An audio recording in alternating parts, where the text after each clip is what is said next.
Hi, this is వేద. On board issues ఏంటి అనేది చెప్తాను.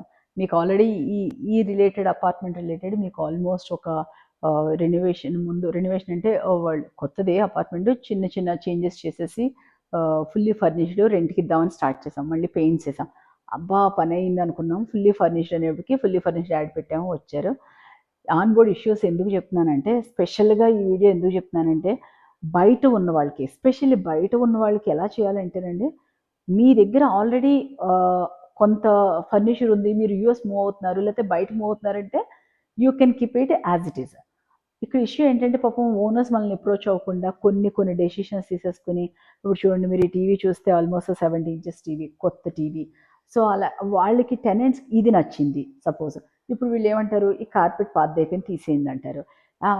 ఇక్కడ ఇలా ఇవన్నీ మళ్ళీ ఏంటంటే కోఆర్డినేషన్ ఉంటుంది.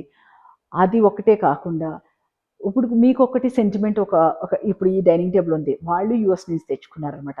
యూఎస్ నుంచి తెచ్చుకొని ఇది చాలా మంచి టేబుల్ వేదా కీప్ ఇట్ అన్నారు.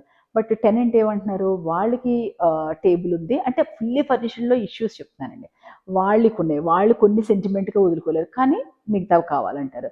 సో, ఇప్పుడు నిన్న ఓనర్‌తో మాట్లాడినప్పుడు ఏం డెసిషన్ తీసుకున్నాము, వాళ్ళ పేరెంట్స్ హౌస్‌కి నార్త్‌కి పంపిందాం అనుకున్నాం. మళ్ళీ వాళ్ళు మార్నింగ్ టెనెంట్ చెప్పి, మేడం అది ఉంచుతారా, ఇది ఉంచుతారా. సో ఇవి బ్యాక్ అండ్ ఫోర్త్ చాలా కాల్స్ ఉంటాయండి.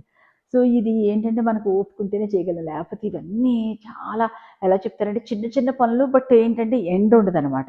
సో ఇలాంటి ఇష్యూస్ ఉంటాయి కాబట్టి బయట ఉన్న వాళ్ళకి 100% నేను రిక్వెస్ట్ చేసేది ఏంటంటే, ఫుల్లీ ఫర్నిష్డ్ ఇస్తే రెంట్ బాగా వస్తుందని కొత్త, అంటే ఇప్పుడు జైకాన్ ఇవన్నీ వస్తున్నాయి కదా, దాంట్లో ప్లాన్ చేసేస్తున్నారు. సో ప్లీజ్ మీరు అలాంటివి ప్లాన్ చేయొద్దు. వస్తుంది గ్యారెంటీ ఒక 10,000 15,000 ఎక్స్ట్రా వస్తుంది ఫుల్లీ ఫర్నిష్డ్ పెట్టుకుంటే. బట్ దాంట్లో ఇష్యూస్ ఏంటంటే రీప్లేస్ చేయాలి. సడన్గా టీవీ పోయింది, రీప్లేస్ చేయాలి, దానికి ఎంత అవుతుంది. సో ఈ క్యాలిక్యులేషన్స్లో మీరు ఉండమని చెప్తున్నాను. జస్ట్ క్యాలిక్యులేటెడ్గా పని చెయ్యండి. ఫుల్లీ ఫర్నిష్డ్ మీ అంతటి మీరు ఇన్వెస్ట్ చేసేసి చెయ్యొద్దు. రెంట్ ఎక్కువ వస్తున్నా లాట్ ఆఫ్ ఇష్యూస్ ఉన్నాయి, అది చెప్దామని నేను మీకు ఇవాళ ఈ వీడియో చేస్తున్నాను. Thank you so much.